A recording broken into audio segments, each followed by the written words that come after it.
Hello everybody, welcome to Sneha classes. आज इस class में हम लोग हमारे हिस्ट्री का सीरीज जो चल रहा था उसको आगे लेकर चलते हैं। हम लोगों ने पॉलिटिकल कॉज कर लिया, सोशल रिलीजियस कॉज कर लिया। आज हम लोग करेंगे इकोनॉमिक कॉजेस, और इकोनॉमिक कॉजेस के बाद इमीडिएट कॉज भी इस वीडियो में सॉर्ट ऑफ अगर जल्दी हो जाएगा तो हम लोग कवर कर लेंगे। ठीक है, चलो देखो, सबसे पहली बात इकोनॉमिक कॉज में हम लोग देखेंगे the resources available in India. हम लोग को पता है कि जो हमारी कंट्री है इंडिया, एंड इंडिया उस समय बहुत ज़्यादा रिसोर्सफुल कंट्री थी। ठीक है, नाउ वॉर, और ये क्या हो गया, war exploited for the benefit of the British, जिसको क्या किया गया, धीरे धीरे करके एक्सप्लॉइट किया गया। और किसने किया? इंग्लिश ईस्ट इंडिया कंपनी ने। किसने? इंग्लिश ईस्ट इंडिया कंपनी ने क्या किया? हमारे देश के रिसोर्सेज को एक्सप्लॉइट करना स्टार्ट किया for the growth of industries in British. मतलब ब्रिटिश में जो है, ब्रिटिश बोलो, ब्रिटेन में जो है वो उनकी इंडस्ट्रीज को तरक्की दिलवाने के लिए, पूरा तरक्की करने के लिए बेसिकली हमारे जो इंडियन रिसोर्सेज को वो लोग क्या करते, एक्सप्लॉइट कर रहे थे। So India became an economic and agriculture economy to serve the needs of the British. हम लोग क्या बन गए थे? हम लोग एक एक उनके तरक्की का हम लोग एक जरिया बन गए थे। समझ आई बात?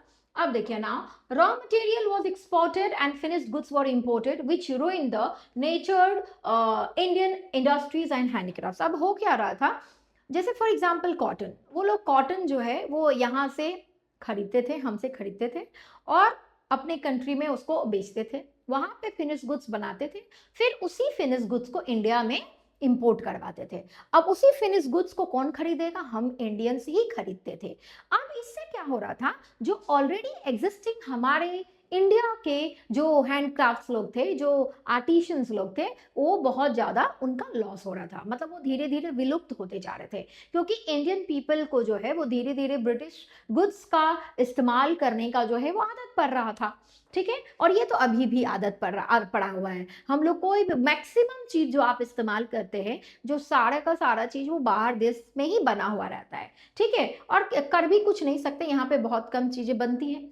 Now देखिए, Indian handicrafts declined and the cottage industries were shut down because machine made British cloth was cheaper। हाँ, अब ये तो सही बात है, ब्रिटिश के जो कपड़े आते थे इंडिया में, जो वो लोग इंपोर्ट करवाते थे, वो मशीन मेड कपड़े होते थे। और मशीन आपको पता है बहुत फास्ट, बहुत जल्दी से काम करती है as compare to manual work. और हम लोग यहाँ पे अगर हाथ से बुनाई कढ़ाई का डिजाइन करके अगर कपड़ा बनाते थे तो उसमें लग जाता था बहुत ज्यादा समय। अब इसका रिजल्ट ये हो रहा था कि ब्रिटिश का जो चीज हम लोग इस्तेमाल कर रहे थे तो हमको वो चीप में सस्ता में मिल जाता था, और यहीं पे हमारे आर्टिशंस जो हाथ से बना के बुन के बेचते थे, उसका दाम हो जाता था ज्यादा। अब एक कारण ये भी है नहीं इस्तेमाल करने का कि उस समय हमारे लोगों के पास इतना ज्यादा बजट नहीं होता था कि वो लोग हैंडक्राफ्ट चीज, जैसे खादी फॉर एग्जांपल, खादी बहुत महंगा होता है, खादी का कपड़ा जो है उस समय बहुत महंगा बिकता था, हर लोगों की कैपेसिटी के बाहर होती थी उसको खरीदना। समझ आई बात? तो दोनों चीज आपको जानना जरूरी है। Then the Indian products. Okay, so heavy duties on Indian silk and cotton textile in Britain made Indian goods expensive and unattractive. समझ आई बात? इंडियन गुड्स जो जो हम लोग बेचते थे वो बहुत ज्यादा क्या हो जाता, अनअट्रैक्टिव होता था, मतलब उतना ज्यादा उसका डिमांड नहीं हो पाता था। हाँ, इससे क्या हो रहा था, अब देखिए हमारे चीजों को, जैसे हम लोग तो जानते हैं ना कि हमारे चीजों को एक्सप्लॉइट किया गया, यहाँ पे रिसोर्सेज को जो है ब्रिटिश जो है वो एक्सप्लॉइट कर रहे थे। तो इसी चीज पे एक बुक है जिसका नाम है ड्रेन ऑफ वेल्थ। क्या बुक है? Drain of wealth. देखिए, ड्रेन ऑफ वेल्थ जो है ये बुक लिखी गई है दादा भाई नौरोजी के द्वारा। ठीक है, किनके द्वारा? दादा भाई नौरोजी के द्वारा। और इस बुक में इन्होंने क्या बताया है? इस बुक में इन्होंने ये बताया है कि हम सबको पता है कि ब्रिटिश जो इंग्लिश ईस्ट इंडिया कंपनी थी वो हमको एक्सप्लॉइट कर रही थी, लेकिन कैसे कर रही थी, किस हिसाब से कर रही थी? आप हम लोगों ने तो देखा नहीं ना कि झोला भर भर के कॉटन लेकर जाते हुए, ये तो हम लोगों ने नहीं देखा है। ठीक है, तो क्या उनका सिस्टम था, क्या तरीका था, वो दादा भाई नौरोजी ने इस बुक में जो है वो मेंशन किया था। अब देखिए, दादा भाई नौरोजी को एक टाइटल दिया गया है। हाँ, इस टाइटल को मुझे आप लोग जो है कमेंट में करके आंसर बताएंगे। ठीक है, समझ आई बात? चलो अब आगे देखो। So till the battle of Plassey, okay वही चीज हम लोग जो पढ़ रहे थे वही चीज यहाँ पे लिखा हुआ है that the European till the battle of Plassey which happened in 1757 the European traders use gold to buy Indian cotton. हाँ, क्या करते थे, गोल्ड यूज करते थे इंडिया से कॉटन खरीदने के लिए, and silk. Okay, however after the conquest of Bengal the British stopped getting gold into India. जैसे ही बंगाल पे उनका कब्जा हुआ वो गोल्ड लाना बंद कर देते हैं। Now they began to purchase raw material for their industries in England from the surplus revenues of Bengal and profits from duty free। अब क्या हो गया, वो अपना चीज बाहर से नहीं ला रहे, अब इनको एक जरिया मिल गया। अब यहीं पे बंगाल में जो उनको एक सरप्लस रेवेन्यू मिलता था उसी से वो लोग क्या करते थे, कॉटन खरीद लेते थे। अब वो लोग समझ गए कि इंडिया में गोल्ड लाने का तो जरूरत नहीं है। समझ गए बात। अब देखो, tea, cotton, indigo, jute and opium were crops which British wanted the Indians to grow for them. देखिए, कॉटन, इंडिगो से रिलेटेड हम लोगों ने बहुत कुछ पढ़ा हुआ है। इंडिगो रिवॉल्ट जो है ये बहुत सारे बच्चे जानते ही होंगे। इंडिगो रिवॉल्ट के ऊपर एक ड्रामा है जिसका नाम है नील दर्पण। क्या नाम है, नील दर्पण। ठीक है, नील दर्पण में बताया गया है कि कैसे हमारे किसान भाइयों को ब्रिटिश ईस्ट इंडिया कंपनी, जो कि आपके प्लांटर्स थे, ब्रिटिश इंडिगो प्लांटर्स जो है, किस हिसाब से इंडिगो कल्टीवेटर्स के ऊपर अत्याचार करते थे और उनको फोर्सफुली इंडिगो उगवाते थे। ठीक है, तो अब देखो, peasants planted sometimes else beside these crops. अब देखिए क्या होता था हमारे देश में, आपको ये चीज पता होना चाहिए कि जो खेती की जाती है वो रिकरिंग बेसिस पे की जाती है। जैसे मान लीजिए आप एक ही क्रॉप बार बार एक खेत में नहीं उगा सकते हैं। अगर सिमिलर काइंड ऑफ आप क्रॉप उगा रहे हैं तो उससे क्या होता है, मिट्टी की जो फर्टिलिटी होती है वो कम हो जाती है। तो हमारे किसान भाई इस चीज को दिमाग में रख के खेती करते हैं। अब इंडिगो जो ठहरा, इंडिगो बहुत न्यूट्रिशियस एक क्रॉप है, उसको बहुत ज्यादा न्यूट्रिशन चाहिए होता उगने के लिए। ठीक है, तो एक बार इंडिगो उगा लिया, अब दोबारा तिवारा आप करवाएंगे तो ब्रिटिश जो है वो तो ब्रिटिश बोलो मैं, सॉइल जो है वो उसकी फर्टिलिटी तो खत्म हो जाएगी। ठीक है, तो इस कारणवश हमारे इंडियन किसान जो थे वो नहीं चाहते थे कि बार बार हम लोग इंडिगो ही उगाए, या फिर पूरा का पूरा खेत पे वो लोग इंडिगो नहीं उगाते थे। इंडिगो क्योंकि कैश क्रॉप है भैया, तो बिजनेस करने के लिए अगर हम सारा उगाएंगे तो खाएंगे क्या, तो ये भी उनको माइंड में रखना पड़ता था। ठीक है, लेकिन क्या होता था, हमारे किसान भाइयों पे बहुत ज्यादा अत्याचार किया जाता था और ना चाहते हुए भी उनको जो है क्या करना था, बात मानना ही पड़ता था। तो ये सब जो है कारण है कि क्यों इंडियन लोग जो कि इतने जिनको कोई किसी से मतलब नहीं होता था, तो अचानक से वॉर में क्यों आ गए, ये सब कारण आप पढ़ रहे हैं। ठीक है, याद रखोगे। चलो अब देखो, ये सब हो गया because of high taxes, famines, fewer job opportunities, poverty was at its peak and this motivated the masses to join the revolt। बहुत सारे कारण की वजह से जैसे मान लीजिए टैक्सेस आ गए थे, famines, fewer job opportunities की वजह से, poverty की वजह से लोग ऐसे ही तरस रहे थे, सारा कुछ उनका सिचुएशन खराब हो रहा था, and all these situations make them participate in this revolt। Okay, Indigo trade हम लोग ये वाला पढ़े ही हुए हैं। ठीक है, मैंने अभी बताया आपको। चलो देखो, अब आपको देखना है मिलिट्री कॉजेस। हाँ, मिलिट्री कॉजेस इंपॉर्टेंट है। मिलिट्री कॉज में हम लोग देखेंगे कि किस हिसाब से हमारे इंडियन मिलिट्रीज के साथ जो है उनका व्यवहार रहा ब्रिटिश का। Indian soldiers were as efficient as British. जैसे जिस हिसाब से ब्रिटिश काबिल थे उसी हिसाब से हमारे इंडियन सोल्जर्स भी काबिल थे। हाँ, but they were poorly paid, लेकिन उनको उतना ज़्यादा पुअरली मतलब अच्छा ट्रीटमेंट या अच्छा पैसा उनको नहीं दिया जाता था, एंड बैडली हाउस्ड, उनका पोस्टिंग भी बहुत ज़्यादा डेंजरस प्लेस पे कर दिया जाता था।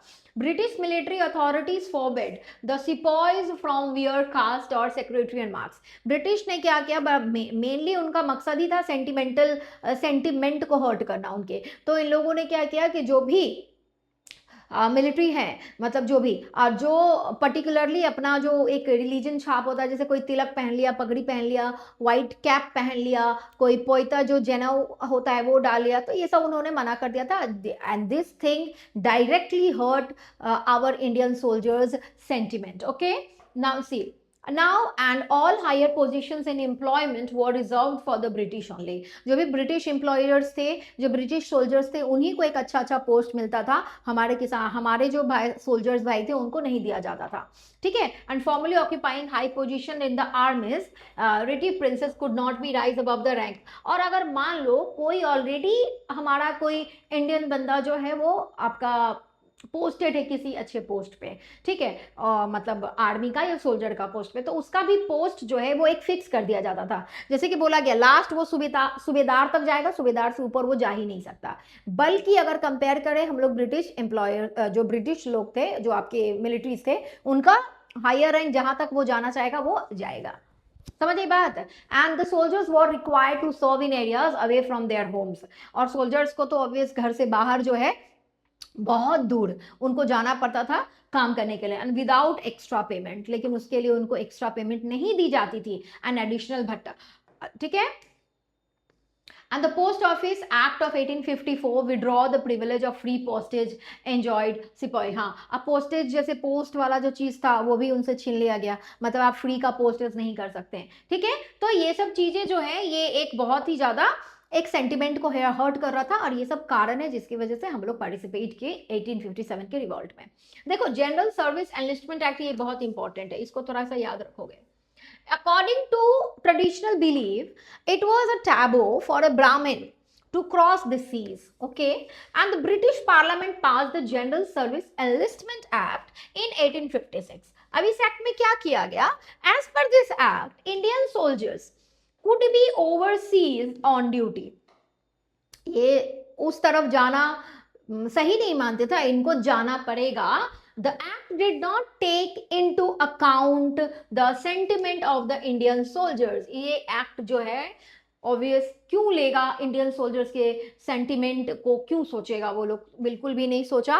And the Brahmin soldiers saw in this a danger to the caste. Brahmins को लगा कि नहीं ये हमारे जात के खिलाफ है, हमारे कास्ट के खिलाफ है, तो उन लोगों ने इस चीज को सपोर्ट नहीं किया और इस एक्ट को भी। And this led to a feeling of resentment among them, और उन लोग में बहुत ज्यादा एंगर वाली फीलिंग आ गई इस एक्ट की वजह से, ठीक है। ये आप याद रखेंगे। हाँ, अब देखो ये आपको पढ़ना है, एक्सपोजिंग द ब्रिटिश ट्रूप्स, ये हम लोगों ने पढ़ लिया है। अब आप पढ़ेंगे इमीडिएट कॉज, ठीक है। Immediate cause which is very much important. Immediate cause का देख लो क्या है। इमीडिएट कॉज हम लोग अभी जो पढ़ रहे थे सारे के सारे कॉज प्रीवियस कॉजेस थे। ये वो कॉज है, ये वो कारण है, ये वो घटना है जो एक्चुअल में 1857 में हुआ। हाँ मतलब 1857 में ये घटना घटी। देखो कैसे। इन 1856 the British authorities decided to replace old-fashioned musket by the new Enfield rifle. उन्होंने बोला कि भैया जो ओल्ड वन हम लोग यूज कर रहे हैं उसको नहीं करना है, अभी न्यू एनफील्ड राइफल का इस्तेमाल करेंगे। अब उसका जो लोडिंग का प्रोसेस था एनफील्ड राइफल का, involve the bringing the cartridge to the mouth and biting off the top. मतलब जो आप लोडिंग करेंगे उसमें जो पाउडर, गन पाउडर डालेंगे, कार्टेज डालेंगे, उसको क्या करना था कि भैया कार्टेज और प्लास्टिक रैप उसको आपको ऐसे करके टीथ से जो है वो काटना होगा। Biting off the top greased paper with teeth, वो ग्रीस्ड पेपर को क्या करना पड़ेगा, काटना पड़ेगा दांत से। अब क्या हुआ, जनवरी 1857 में there was a rumour in Bengal regiments. एक रूमर फैल गया, कौन से रेजिमेंट में, बंगाल में, दैट द ग्रीस्ड कार्टेज, जो ग्रीस कार्टेज बना हुआ है, हैड क्या है उसमें, फैट है, फैट ऑयल है। किस चीज का, काऊ का। काऊ देख लीजिए, काऊ जो कि क्या है, ऑफेंसिव है, किसके लिए, हिंदूज के लिए। पिग जो कि ऑफेंसिव है, किसके लिए, हमारे मुस्लिम भाइयों के लिए। समझ आई बात।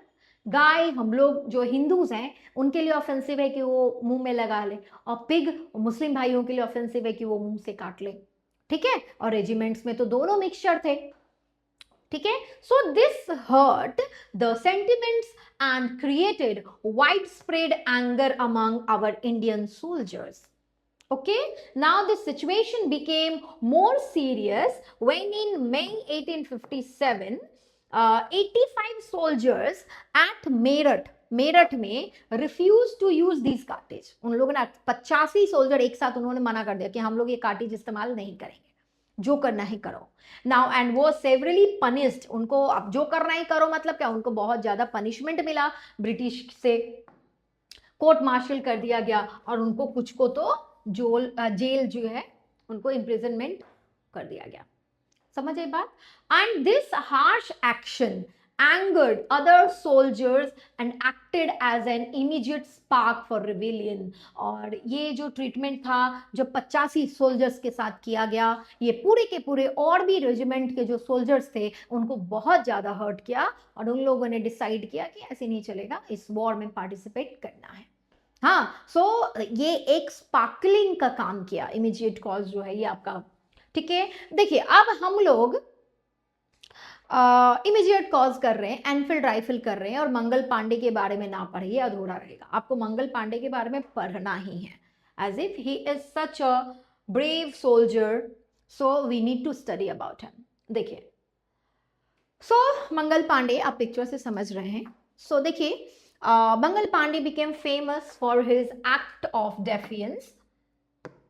Yes, on 29th March 1857 when he openly rebelled against British officers। जो वो openly बिना डरे ब्रिटिश ऑफिसर्स के खिलाफ रेबल करते हैं, and he was deeply upset by the introduction, क्या चीज से, एनफील्ड राइफल का कार्टिज का जो र्यूमर था, जो ये इन्होंने भी सुना तो ये बहुत ज्यादा इससे गुस्सा थे। हाँ, and believed to be greased with cow and pig fat, hurting the religious feelings of both Hindus and Muslims। ये इस चीज को लेके बहुत ज्यादा एंगर में थे। Now in anger, गुस्सा में इन्होंने क्या हुआ, he attack British officers at Barrackpore. Barrackpore में ये एक ब्रिटिश ऑफिसर पे अटैक करते हैं, एनकरेजिंग अदर सोल्जर। ये देख के बहुत सारे सोल्जर्स और एनकरेज होते हैं करने के लिए to rise against British. And although he was arrested after the incident के बाद इनको अरेस्ट कर लिया जाता है और लेकिन इनके एक्शन जो है बहुत सारे सोल्जर्स को इंस्पायर्ड करके जाता है, एक ब्रेव एक्शन करते हैं ये सिपॉइज टू रिवोल्ट। अब now Mangal Pandey was executed by hanging. इनको 8 अप्रैल को 1857 में हैंग कर दिया जाता है, but he sacrifice became symbol for all of us. ठीक है, क्लियर हुआ मंगल पांडे के बारे में? ओके, चलो अभी आगे देखो। अच्छा, मेन इवेंट्स कहाँ कहाँ से हुए ये आपको याद रखना है। दिल्ली मेन इवेंट्स कहाँ कहाँ से हुआ था, दिल्ली, झांसी, कानपुर, मेरठ, अवध। ठीक है, ये सब कुछ मेन प्लेसेस है जहां से जो मेन इवेंट्स घटे थे इन सब जगहों से। देखो, दिल्ली से सिपाही of Meerut were joined by the local soldiers of Delhi. Okay, they killed many British officials and declared Bahadur Shah Zafar their leader, है ना, वो लीडर डिक्लेयर कर देते हैं। इससे मराठा समाज भी जो है वो बहुत ज्यादा गुस्सा रहता है कि बहादुर शाह जफर को लीडर बना दिया गया। And general Bakht Khan commanded the Bareilly troops into Delhi and provided leadership to the rebels. फिर भक्त खान भी आता है और उनको जो है लीडरशिप प्रोवाइड करते हैं। After the recapture of Delhi by troops led by sir John Nicholson, okay, Bahadur Shah Zafar was found guilty of aiding the rebellion. Bahadur Shah Zafar को बोला जाता है कि सब कारण यही है, इसी ने क्या क्या होगा, जो रेबिलियंस है उनको जो है वो मंगवाया हुआ, मेरठ से दिल्ली जो है वो मंगवाया होगा। And his son and grandson were killed, और उसको एग्जाइल कर दिया जाता कहाँ, यंगून इन म्यांमार। किसको, बहादुर शाह जफर को। ठीक है, अब देखो अवध में, हम लोग अवध का कहानी तो जानते ही है। 30 मई 1857 में क्या हुआ, एक great rising took place in Awadh. Within the next few days the whole Awadh was captured by the rebels. हाँ, पूरा का पूरा कैप्चर कर लिया जाता है अवध को। And the leader of the revolt in Awadh was Begum Hazrat Mahal, है ना, वाजिद अली शाह की बेगम। हाँ, and after the city was recaptured by the British, Begum Hazrat Mahal fled to Nepal, वो नेपाल चली जाती हैं। हाँ, ये ठीक है। अब देखो, अब क्या है, कानपुर से कौन थे, नाना साहेब। अब देखो, नाना साहेब जो है लीड कर रहे थे, ये बहुत इंपॉर्टेंट है, एमसीक्यू में पूछेगा कि कौन इंसान कहाँ से लीड कर रहा था। Nana Sahib and a large number of English man, women and children were captured and killed by the infuriated mob. बहुत सारे लोगों को मारते हैं। And Nana Sahib was defeated by British in December 1850। He fled to Nepal where he died, वहीं पे उनका जो है मृत्यु हो जाती है। झांसी में देख लो क्या है, Rani Lakshmibai whose state was annexed by Lord Dalhousie on the basis of what, doctrine of lapse. हम लोग ने देखा है ना, लॉर्ड डलहौसी तो डॉक्ट्रिन ऑफ लैप्स के तहत झांसी को अपने कब्जा में करता है, and she rose against the British and joined what, the revolt, revolt को ज्वाइन कर लेती है। अब देखो by June 1857 the English had lost control over many parts of Jhansi. Jhansi की बहुत सारे पार्ट से इंग्लिश का जो कंट्रोल है वो खत्म होने लगता है। And when the English forces under General Sir Hugh Rose led a siege to the fort of Jhansi, Lakshmibai valiantly fought against English troops. बहुत बहादुरी के साथ वो लड़ती है लेकिन लास्ट में हारना ही पड़ता है, ठीक है। And when it become impossible for her to hold the front any longer she escaped to Kalpi with lighting speed. वो कल्पी जो है वो भाग जाती है, ठीक है। अब देखो ये चीज है यहाँ पे। और उसके बाद क्या है, eight Kalpi she joined, Nana Saheb वहां पे उनको मिलता है, अच्छा नहीं, she joined remarkable that Tatya Tope and commander of the forces of Nana Sahib. Nana Saheb का जो था टाटा टॉपे कौन थे, उनके फोर्स का कमांडर था। तो वहीं से कल्पी में जो है रानी लक्ष्मीबाई उससे मिलती है and both March two Gwalior. दोनों कहाँ पे जाते हैं, ग्वालियर की तरफ जाते हैं। Rani Lakshmibai fell to the large number of British troops and was killed while fighting. हाँ, and Tatya Tope manages to escape. Tatya Tope जो है भागते हैं but he was later captured and killed by the British. उनको भी मार दिया जाता है। हाँ, अब देखो ये चीज है। अब यहाँ पे देखो consequences,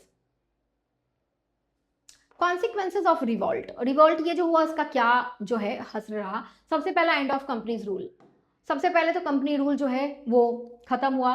were brutally suppressed by the Britain, the revolt brought far reaching effects on India socio political life. बहुत ज्यादा। पहला end of company's rule, company rule का यहाँ पे खत्म हुआ जब ब्रिटिश में हमारे, आपको पता है इंग्लिश ईस्ट इंडिया कंपनी और इंग्लैंड की गवर्नमेंट दो अलग अलग हैं। हाँ, तो यहाँ से कंपनी का रूल खत्म हुआ, सारा का सारा बागडोर जो है वो इंग्लैंड अपने हाथ में ले लिया, ठीक है ना। The power to govern India was transferred from company to the British crown. Okay, now so the board of directors and the board of control of India were abolished and the offices and the secretary state for India was created and he was to look after the formulation of British policies in India. अब यहाँ पे क्या किया गया, सारा का सारा बागडोर जो है वो अब गवर्नमेंट, जो इंग्लैंड की गवर्नमेंट है, उन्होंने अपने हाथ में ले लिया और जो भी पॉलिसीज, जो भी act English east India company के द्वारा लगाया गया था वो सबको हटा के अपने हिसाब से सारा कुछ जो है फिर से जो इंग्लैंड की गवर्नमेंट है वो रीइश्यूज करती हैं। The governor general in India now came to be known as what, viceroy of India, ठीक है। हमको कोई बता, अच्छा यहाँ पे दिया ही हुआ है, Lord Canning became the first viceroy of the country. याद रहेगा, लॉर्ड कैनिंग फर्स्ट वाइसराय, इसको आप याद रखेंगे, ठीक है। देखो अब यहाँ पे क्वीन प्रोक्लेमेशन, ठीक है। देखो क्वीन प्रोक्लेमेशन जो है वो हम लोग आने वाले क्लास में कवर करेंगे, ठीक है। आज के लिए यहीं तक रखते हैं और जो भी मैंने वीडियो, जो भी मैंने पार्ट पढ़ाया है उसको आप अच्छे से देखिए, समझिए। कोई भी डाउट हो मुझे कमेंट करके बताइए, उस डाउट को सॉल्व किया जाएगा, ठीक है। तब तक के लिए मेरे क्लास के साथ बने रहें। Thank you so much.